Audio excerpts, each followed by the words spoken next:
Welcome back once again to Prague, where we are having a look at the brand new Skoda Superb. Now, a lot of people commented on my last video.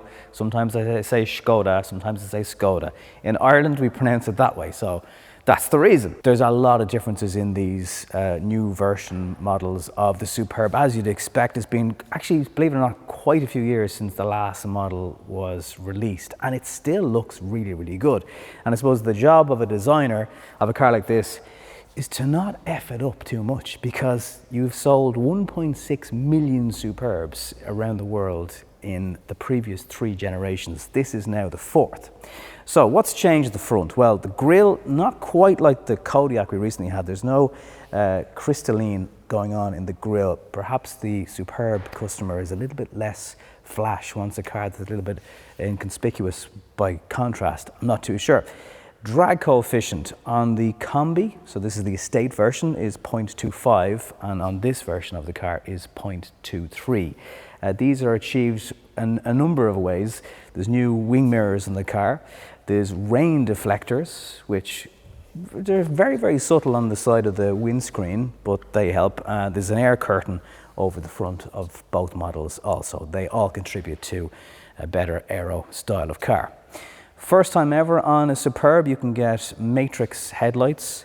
So these are bi-LEDs. They are so bright at night, really, really fantastic at their job. Also, dynamic chassis control will be an option on the car, and for the first time ever, a head-up display, should you wish. Some of them will come with part of packs, nav packs and stuff, and others can be tailor-made and just optional extras on their own. So the back of this car, which is the standard saloon, certainly from the side, I'm getting vibes of a very famous German brand with a blue and white logo on the front, certainly side on, certainly down here.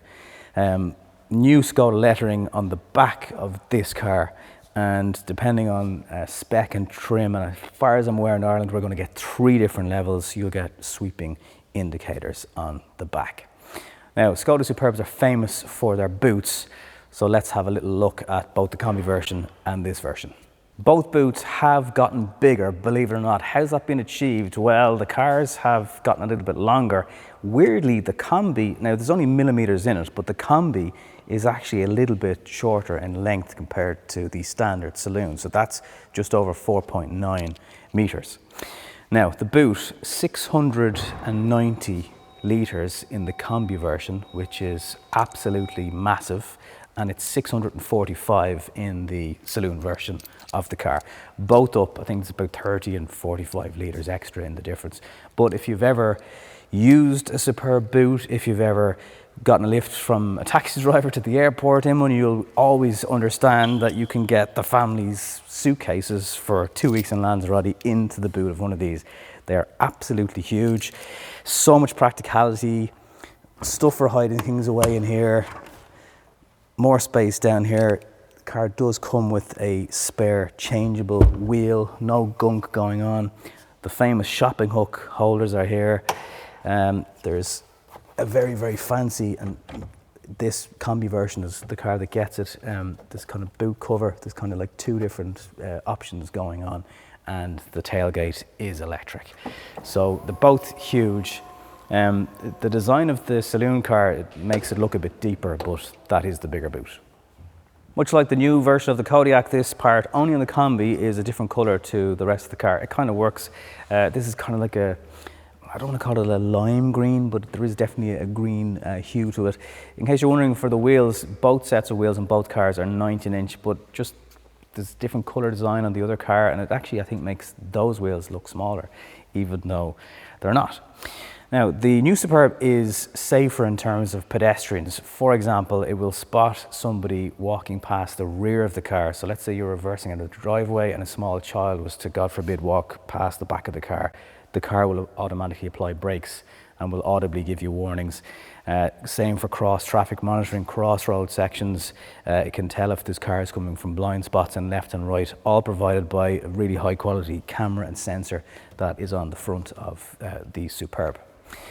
So, engines. There's 6 different drivetrains and engines in total. So you've got 2 TDIs starting from 150 brake horsepower rising to 193. Then you've got 150 brake horsepower, 1.5 TSI.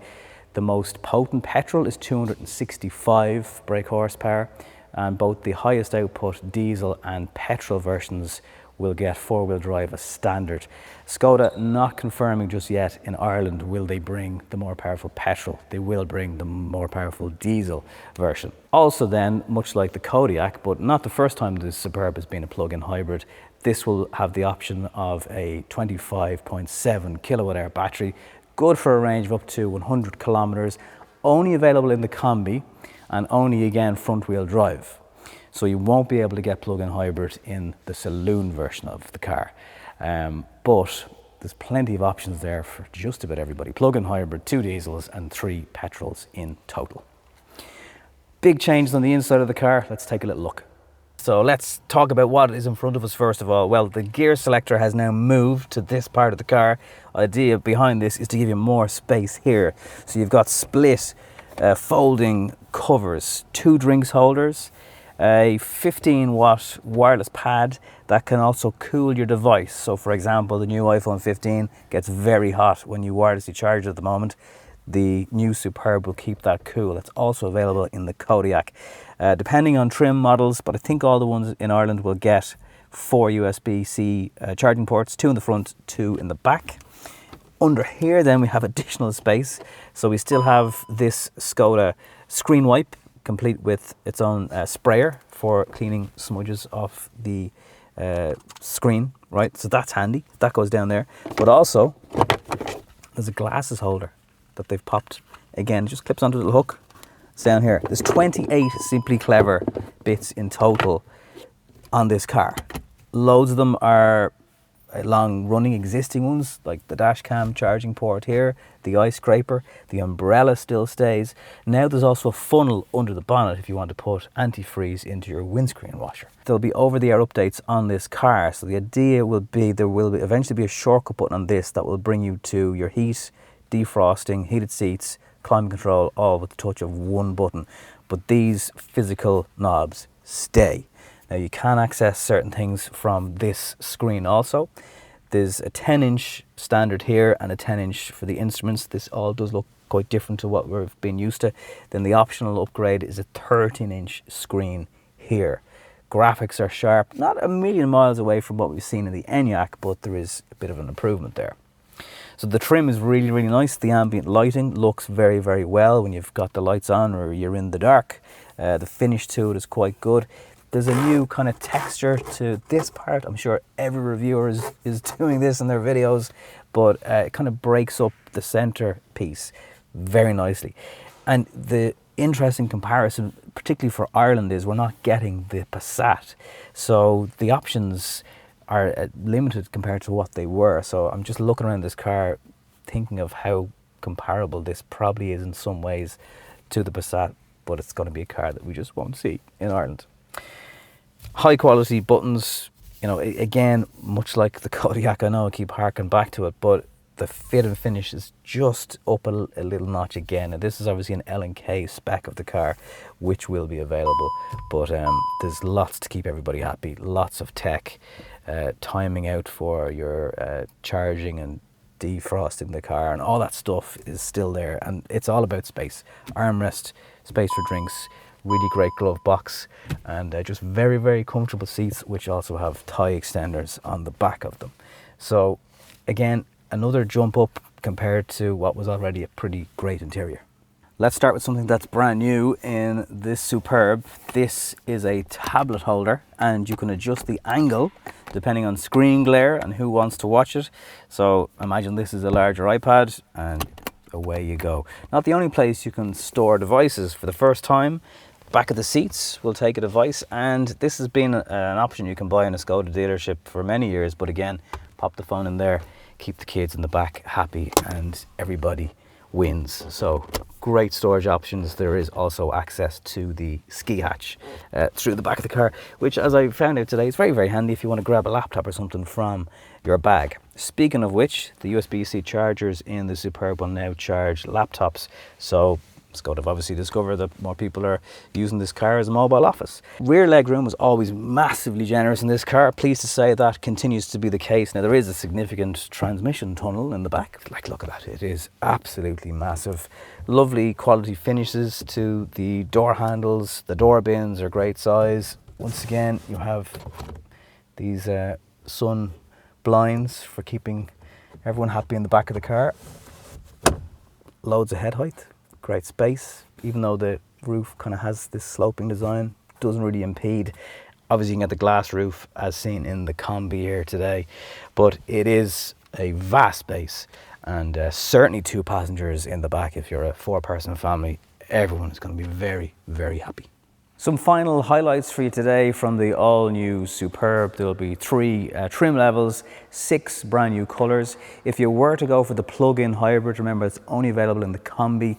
It will do 50 kilowatt charging, which is pretty impressive. It'll get from 0 to 80% in 30 minutes, and that will get you, 80 kilometers or thereabouts. We don't have prices again for the car. Certainly from talking to the guys in Skoda Ireland, the desire to massively increase this price, this car is not there. They basically try and negotiate the prices with the factory as best as they can. It's been a really popular car in Ireland. We often say in these reviews, it is all the car you'd ever need, and it really is, and it doesn't even come into badge snobbery anymore, because you look at these cars and the fit and finish of them, the exterior looks, as I mentioned earlier on, if you were to cover up the badges in this car and talk about German premium stuff, I really don't think this would look out of place. It looks probably sharper than it ever has done, albeit it's not a massive difference to the Superbs we've seen before. Let me know your thoughts. There will be no manual on the car as well. There will be lots of safety aids, as I mentioned earlier on, but stuff like anti-drowsiness for drivers all coming, and just that tech that we will see more and more of with cars as we just head into the future, and these things being kind of computers on wheels as much as mobility cars on wheels. So thank you very much for coming with me this far in the video today. If you have any comments or thoughts, have you owned a Skoda Superb? How many kilometers or miles, if you're watching this in the UK, have you managed to put onto it? We will get to drive this car sometime in the future. Come back to us then, and maybe subscribe to the channel if we've earned a sub today. Thank you very much for watching, and I'll see you on the next one.